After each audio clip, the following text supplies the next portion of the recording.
তাহা মা আনজালনা আলাইকাল কুরআনা লিতাশকা ইল্লা তাযকিরাতাল লিমান ইয়াখশা তানজিলাম মিম্মান খালাকাল আরদা ওয়াস সামাওয়াতিল উলা আর রাহমান আলাল আরশি ইসতাওয়া লাহু মা ফিস সামাওয়াতি ওয়া মা ফিল আরদি ওয়া মা বাইনাহুমা ওয়া মা তাহতাস সারা।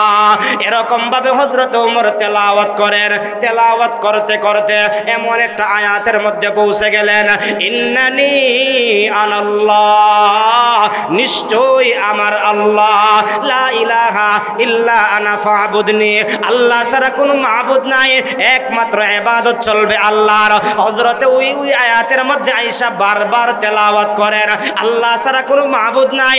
আমরাও মনে প্রাণে বিশ্বাস করি আল্লাহ ছাড়া কোনো মাবুদ, আরেকটু জোরে বলুন, আল্লাহ ছাড়া কোনো মাবুদ, লা খালিকা ইল্লাল্লাহ, আল্লাহ ছাড়া কোনো খালিক নাই, লা মালিকা ইল্লাল্লাহ, আল্লাহ ছাড়া কোনো মালিক নাই, লা মুহিয়্যা ইল্লাল্লাহ, আল্লাহ ছাড়া হায়াত দেনে ওয়ালা কেউ নাই, লা মুমিতা ইল্লাল্লাহ, লা রাজিকা ইল্লাল্লাহ, লা মাহবুবা ইল্লাল্লাহ, সব কিছুর মালিক একমাত্র কে?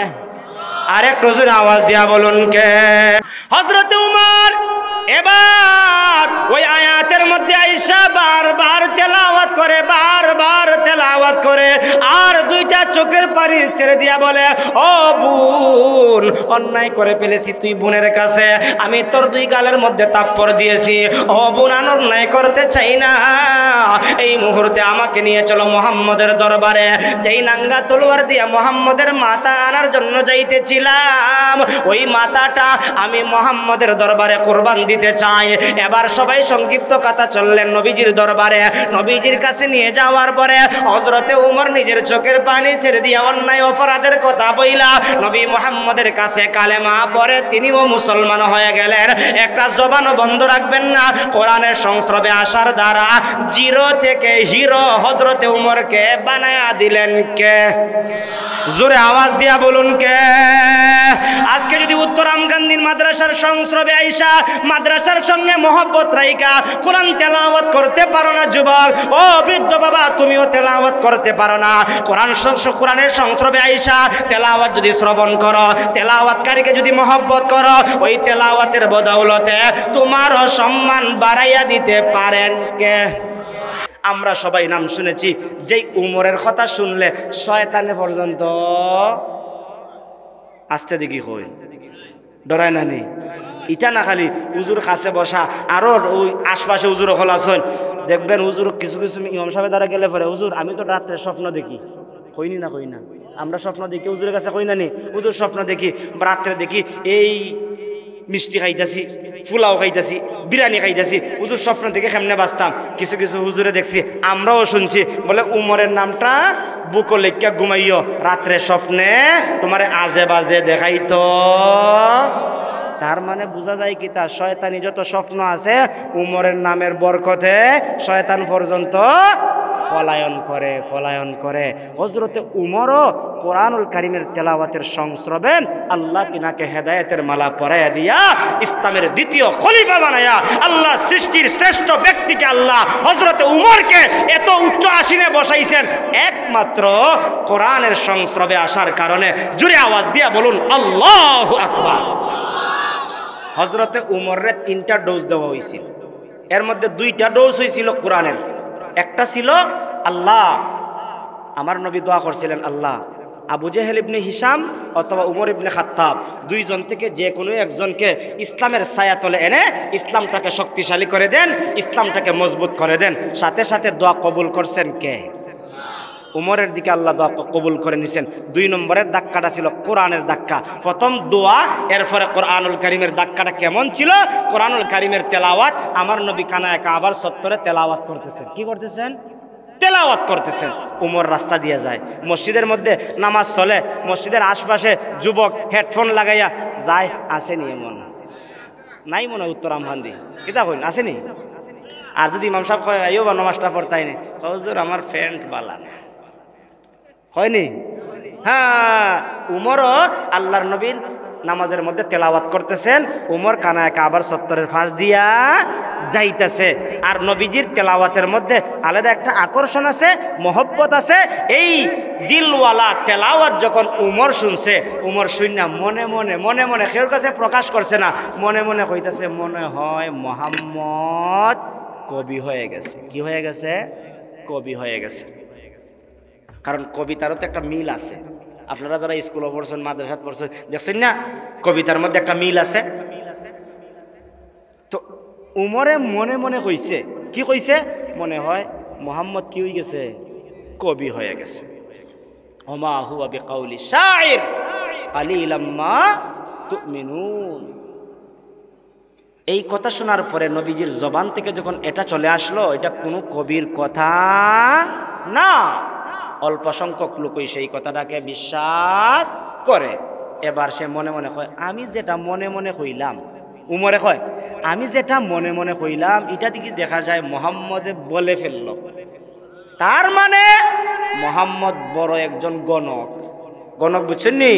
কইরে বউ স্বপ্নের ব্যাখ্যা যদি কইলায় তো ইমাম সাহেবের কাছে বেশি যায়, কয় আমার একটা ইস্তেখারা কইরা দাও, অথবা আমার স্বপ্নের ব্যাখ্যাটা কইয়া দাও। এরকম ভাবে গণকের কাছে মানুষ যায়নি না যায় না? এ মনে মনে হজরতে উমর মনে মনে ধারণা করছেন, মনে হয় হজরতে বিশ্বনবী মুহাম্মদ সাল্লাল্লাহু আলাইহি সাল্লাম কি হয়ে গেছেন? গণক হয়ে গেছেন। না হয় হজরতে উমরে মনে মনে ভাবছেন তিনি কবি। দেখা যায় সাথে সাথে জবাব চলে আসলো, ওমা হুয়া বিকাউলি শাইর কালিলাম মা তুমিনুন। এবার যখন তিনি ওই দূর থেকে ধারণা করলেন মুহাম্মদ মনে হয় কি হয়ে গেছে? গণক হয়ে গেছে, সাথে সাথে নবীজির জবান থেকে চলে আসলো, ওমা হুয়া বিকাউলি কাহিন কালিলাম মা তাযাক্কারুন। এটা কোনো গণকের কোনো কথা, এটা কোনো গণকের কথা না।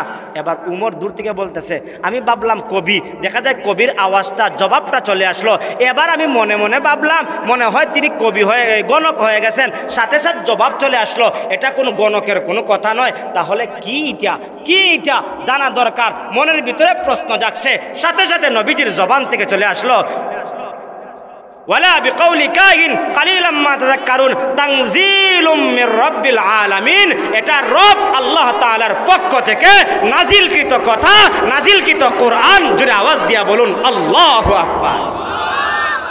উমরের মনের ভিতরে তিনটা কথা, গণক বললাম, আমি তারে কবি বললাম, দুইটা কথার জবাব চলে আসলো। আবার আমি যখন ভাবলাম তাহলে কি হতে পারে, চলে আসলো এটা আল্লাহর কথা, এটা মহাগ্রন্থ আল কোরআনের কথা। এই অন্তরের ভিতরে জ্বালাটা, অশান্তিটা নিয়ে উমর রাস্তা দিয়ে হাঁটে। কিছু মানুষ আছে না কল্পনা নিয়ে রাস্তায় একা একা হাঁটে, আর একজনে জিগাইলে হয় হয়ে যাস বেটা, বলে না আমি তো বাড়িতেই। তার কল্পনাটা একদিকে, আর একজনে জিগাইলে উত্তর দেয় আর একটা। এরকমই না হয় না অনেক সময়। হযরত উমর বলেন, আমি এই কথাটা শোনার পরে আমি চলে গেলাম, রাস্তা দিয়ে হাঁটতেছি হাঁটতেছি, হঠাৎ করে আমি শুনতে পেলাম, কে আছো মক্কার মধ্যে এমন ফলওয়ান, এমন শক্তিশালী যে মুহাম্মাদের মাথাটা এনে দিতে পারবে, 200 উট পুরস্কার দেওয়া হবে। হযরত উমর বলেন, আমার চাইতে ফলওয়ান তো আর কেউ নাই, আমার চাইতে শক্তিশালী আর কেউ নাই। আমি যদি মুহাম্মাদের মাথা এনে দিতে পারি তাহলে 200 উট পাবো। বর্তমানে মনে করেন 2 কোটি টাকার মালিক হয়ে যাব, কোনো সমস্যা নাই। মাত্র একটা মাথা আনতাম, মাথা আনলে তো আর কোনো অসুবিধা হবে না। এবার তিনি বললেন, হ্যাঁ আমি পারবো, আমি পারবো মুহাম্মাদের মাথা এনে দিতে। জোরে জোরে আওয়াজ দিয়ে বলেন নাউজুবিল্লাহ। এবার হযরতে উমর আল্লাহর নবী বিশ্বনবী মুহাম্মদুর রাসূলুল্লাহ সাল্লাল্লাহু আলাইহি ওয়াসাল্লামের মাথা আনার জন্য, 200 উট পুরস্কার পাওয়ার জন্য নাঙ্গা তলোয়ার হাতের মধ্যে নিলেন। আল্লাহর নবীকে হত্যা করবেন, আল্লাহর নবীর মাথাটা এনে দিতে পারলে পুরস্কার পাবেন। বের হয়ে গেছেন নাঙ্গা তলোয়ার নিয়ে। রাস্তার মধ্যে একজন বন্ধুর সঙ্গে সাক্ষাৎ হয়। বন্ধুর নাম হলো, কিতাবের মধ্যে পাওয়া যায়, নাঈম বিন আব্দুল্লাহ। নাঈম বিন আব্দুল্লাহ ডাক দিয়ে বলে, বন্ধু কোথায় যাও? বলে মাথাইস না, কথা কথা কইস না, যাইতাছি আব্দুল্লাহর পুত্র মুহাম্মদের মাথা আনার জন্য। বলে আরে বেটা, মুহাম্মদের মাথা আনতে যাইবে পরে যা, আগে তুই খবর শুন, তোর বোন আর ভগ্নিপতি দুইজন তো মুহাম্মদের ধর্ম গ্রহণ করে ফেলেছে। তারা অত কোরআনুল কারীমকে গ্রহণ করে নিয়েছে, এক আল্লাহকে বিশ্বাস করে নিয়েছে। উমরের মাথাটা এবার গরম হয়ে গেছে, যেই মুহাম্মদের মাথা আনতে যাব, ওই মুহাম্মদের ধর্ম যদি আমার বোন আর ভগ্নিপতি গ্রহণ করে, মুহাম্মদের মাথা নাই না, বোন আর ভগ্নিপতির বাড়িতে চলে যাব। এবার মাথাটা ঘুরাইয়া বোন আর ভগ্নিপতির বাড়ির দিকে চলে গেলেন। ও মুসলমান ইমানদার, একটা জবান বন্ধ রাখবেন না।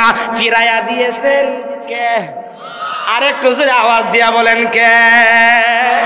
আর আমার নবীরে বাঁচাইলেন কে? বাঁচানেওয়ালা আল্লাহ, ইজ্জত দেনেওয়ালা ও আল্লাহ।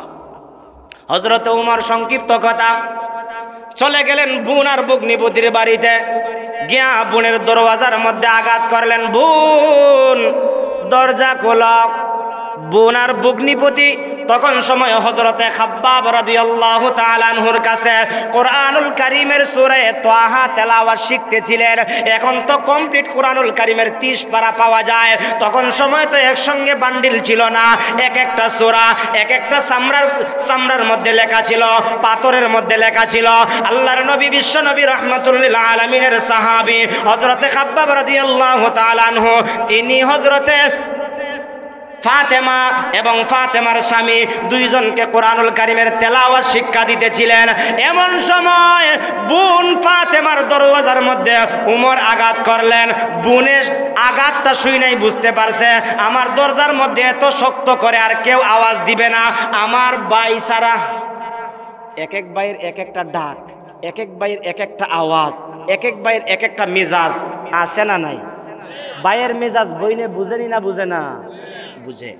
আঘাতটা শোনার সঙ্গে সঙ্গে ফাতেমা বোন বলে, আমি বুঝতে পেরেছি এই আওয়াজটা আমার দরওয়াজার মধ্যে এত শক্ত কেউ দিবে না, আমার ভাই উমর ছাড়া। মনে হয় আমার ভাই উমর চলে আসছে। ও খাব্বাব, তুমি তাড়াতাড়ি লুকাও, কারণ আজরাইলের কাছ থেকে তো বাঁচতে হইব, তাড়াতাড়ি লুকাও। হযরতে খাব্বাব বলেন, আমি চকির নিচে ঢুকছি জান বাঁচাইবার লাগে, ইসলামের শুরু লগ্ন, মাইরা ফেলাই দিব। তিনি ঢুকছেন, আর বোন আর ভগ্নিপতি দুজনে সূরা তাহার তেলাওয়াতটা কি করলেন? এক জায়গায় সংরক্ষণ করে রাখলেন। আর রাইকা তিনি কি করলেন? আস্তে আস্তে দরজাটা খুইলা দিলেন। বোন দেখতেছেন ভাইয়ের চোখটা লাল হয়ে গেছে। হায় রে বোন, তুই কি কাজ করলে? মুহাম্মদের ধর্ম গ্রহণ করলে। এ বোন, এই কথাটা বইলাই বোনের গালের মধ্যে তাপ্পর মারছে। তাপ্পর মারার সঙ্গে সঙ্গে বোন জিজ্ঞাসা করে, ভাই তুমি কেন তাপ্পর দিলা? বলে, শুনলাম তুই নাকি মুহাম্মদের ধর্ম গ্রহণ করছস। বোন দীপ্ত কণ্ঠে ঈমানওয়ালি বান্দি ডাক দিয়া বলে, হ্যাঁ অবশ্যই আমি মুহাম্মদের ধর্ম গ্রহণ করেছি। আরেকটা তাপ্পর মেরে দিয়েছে। আরেকটা তাপ্পর মারার সঙ্গে সঙ্গে বোন ডাক দিয়া বলে, ভাই শোনো, তুমি যেই মায়ের সন্তান আমিও সেই মায়ের সন্তান, তুমি যেই বাবার সন্তান আমিও সেই বাবার সন্তান। দুই গালে দুইটা আঘাত করেছ, শুনে রাখো, দুইটা কেন 1000টা যদি আঘাত করো তারপরেও শুনে রাখো, মুহাম্মদের ধর্ম গ্রহণ করেছি, মুহাম্মদের ধর্ম ছাড়ব। এই কথাটা শোনার পরে ভাই উমরের কলিজার মধ্যে একটা ধাক্কা লাগছে। হাই রে হাই, কি ধর্ম গ্রহণ করলো? আঘাত খাওয়ার পরেও ধর্ম ছাড়তে চায় না। তার দ্বারা বোঝা যায় তার ধর্মটা সত্য, তার ধর্মদে সত্য, এতে কোনো সন্দেহ। সংক্ষিপ্ত কথা, এবার বোনকে ভাই বলতেছে, আচ্ছা ঠিক আছে, আমি তো দরওয়াজার মধ্যে আঘাত করার সঙ্গে সঙ্গে দরওয়াজা খোলার কথা, বিলম্ব করছিলা কেন? আর বাহির থেকে আমি কি কি গুনগুন যেন আওয়াজ শুনতে পেলাম, তোমরা কি পড়তেছিলা? এবার বোন ডাক দিয়া বলে, শোনো ভাই, আমরা তো এমন একটা কিতাব পড়তেছিলাম যেটা দুনিয়ার কোনো কিতাব নয়। সেই কিতাবটা হলো আল্লাহর কালাম, আল্লাহর কোরআন, আসমানের কিতাব। বলে, ওই কিতাবটাকে আমাকে একটু দেখাইবা? বোন যখন এই কথাটা শুনলো, বোন বলতেছে, অপবিত্রর কাছে এইটা দেওয়া যায় না। তুমি যদি এই কাগজটা নিতে হয়, এই সূরাটা নিতে হয়, তাহলে তোমাকে কি করতে হবে? পবিত্র হওয়া লাগবে। এই পবিত্র কিভাবে হতে হয় এই মাদ্রাসায় শিক্ষা দেওয়া হয় না। আর একটু আসতে হয়, আর একটু জোরে বলেন। এমনও মানুষ আছে 70 বছর কাটাইছে, কিভাবে পবিত্র হওয়ার লাগে এটাও জানে না। আছে না নাই? এমনও মানুষ আছে, আমি তো দাওয়াত তবলিগের কিছুদিন সময় লাগাইছি, আমি যখন রাজশাহী এক জায়গায় গেছিলাম, এক মুরব্বী চাচা 1 মিনিটে কইলাই, মুরব্বী চাচারে পাইলাম, মুরব্বী চাচারে যখন খাওয়া হইল যে গোসলের ফরজ 3টা, কয় চাচা তুমি তো আমার গোসলের ফরজ কইছ, জীবনটা কাটাইলাম, গোসলের ফরজ তো জানলাম না, গোসলের ফরজও আদায় করছি না। এমন মানুষ কি খালি ওই রাজশাহী পাওয়া গেছে, উত্তর আমখান্দি তুকাইলে 2-4টা পাওয়া যেত নাই, আর একটু জোরে কন্যা পাওয়া যেত নাই, কিন্তু মুরব্বিগিরি করবার লাগে সবাই আগে থাকে, কিন্তু নামাজ পড়ে না হক্ত। এবার অপবিত্রর কাছে দেওয়া যাবে না। আচ্ছা কিভাবে পবিত্র হওয়া লাগবে? সংক্ষিপ্ত কথা, পবিত্র হইলেন, পবিত্র হওয়ার পরে এবার বোন ভাইয়ের কাছে দিলেন, এটা হলো সূরা তাহা। এবার সূরা তাহা ভাই তেলাওয়াত করে, আরব দেশের মানুষ তো আরবি ভাষা এমনিই জানা আর আরবি এমনিই পড়তে পারে। এবার হযরতে উমর বলেন, ইসলাম গ্রহণের আগে আমি সূরা তাহা পড়তেছি, তাহা মা আনজালনা আলাইকাল কুরআন লিতাশকা ইল্লা তাযকিরাতাল লিমান ইয়াখশা তানজিলাম মিম্মান খালাকাল আরদা ওয়াস সামাওয়াতিল উলা আর রাহমান আলাল আরশি ইসতাওয়া লাহু মা ফিস সামাওয়াতি ওয়া মা ফিল আরদি ওয়া মা বাইনাহুমা ওয়া মা তাহতাস সারা। এরকম ভাবে হযরত ওমর তেলাওয়াত করেন, তেলাওয়াত করতে করতে এমন একটা আয়াতের মধ্যে পৌঁছে গেলেন, ইন্নানি আনাল্লাহ, নিশ্চয়ই আমার আল্লাহ, লা ইলাহা ইল্লা আনা ফা'বুদনি, আল্লাহ ছাড়া কোনো মাবুদ নাই, একমাত্র ইবাদত চলবে আল্লাহর। হযরতে ওই আয়াতের মধ্যে আয়েশা বারবার তেলাওয়াত করেন, আল্লাহ ছাড়া কোনো মাবুদ নাই, আমরাও দৃঢ় মনে প্রাণে বিশ্বাস করি আল্লাহ ছাড়া কোনো মাবুদ, আরেকটু জোরে বলুন, আল্লাহ ছাড়া কোনো মাবুদ, লা খালিকা ইল্লাল্লাহ, আল্লাহ ছাড়া কোনো খালিক নাই, লা মালিকা ইল্লাল্লাহ, আল্লাহ ছাড়া কোনো মালিক নাই, লা মুহিয়্যা ইল্লাল্লাহ, আল্লাহ ছাড়া হায়াত দেনে ওয়ালা কেউ নাই, লা মুমিতা ইল্লাল্লাহ, লা রাজিকা ইল্লাল্লাহ, লা মাহবুবা ইল্লাল্লাহ, সব কিছুর মালিক একমাত্র কে? আরেকটু জোরে আওয়াজ দিয়া বলুন কে? হযরত উমর এবার ওই আয়াতের মধ্যে আয়েশা বারবার তেলাওয়াত করে, বারবার তেলাওয়াত করে, আর 2টা চোখের পানি ছেড়ে দিয়া বলে, ও বোন, অন্যায় করে ফেলেছি তুই বোনের কাছে, আমি তোর 2 গালের মধ্যে তাপ্পর দিয়েছি, ও বোন আমি অন্যায় করতে চাই না, এই মুহূর্তে আমাকে নিয়ে চলো মুহাম্মদের দরবারে। যেই নাঙ্গা তলোয়ার দিয়ে মুহাম্মদের মাথা আনার জন্য যাইতেছিলাম, ওই মাথাটা আমি মুহাম্মদের দরবারে কুরবান দিতে চাই। এবার সবাই সংক্ষিপ্ত কথা চললেন নবীজির দরবারে, নবীজির কাছে নিয়ে যাওয়ার পরে হযরতে উমর নিজের চোখের পানি ছেড়ে দিয়ে অন্যায় অপরাধের কথা বইলা নবী মুহাম্মদের কাছে কালেমা পড়ে তিনিও মুসলমান হয়ে গেলেন। একটা জবানও বন্ধ রাখবেন না, কোরআনের সংস্রবে আসার দ্বারা 0 থেকে হিরো হযরতে উমরকে বানায়া দিলেন কে? জোরে আওয়াজ দিয়া বলুন কে? আজকে যদি উত্তরাম গান্ধীর মাদ্রাসার সংস্রবে আইসা মাদ্রাসার সঙ্গে মহব্বত রাইকা কোরআন তেলাওয়াত করতে পারো না যুবক, ও বৃদ্ধ বাবা তুমিও তেলাওয়াত করতে পারো না, কোরআনের সংস্রবে আইসা তেলাওয়াত যদি শ্রবণ করো, তেলাওয়াতকারীকে যদি মহব্বত করো, ওই তেলাওয়াতের বদৌলতে তোমারও সম্মান বাড়াইয়া দিতে পারেন কে? কোরআনের সংস্রবে তাইকা আমাদের সম্মান বাড়াইতে চাই কারা কারা? হাত তুলে আল্লাহরে দেখায়। হাতটা উঠায় রাখেন, হাতটা উঠায় রাখেন, আমার সঙ্গে সবাই বলুন আল্লাহ আমাদের সবাইকে, আরো জোরে বলেন আমাদের সবাইকে কোরআনওয়ালার সঙ্গে হাসর করাইয়া দিও।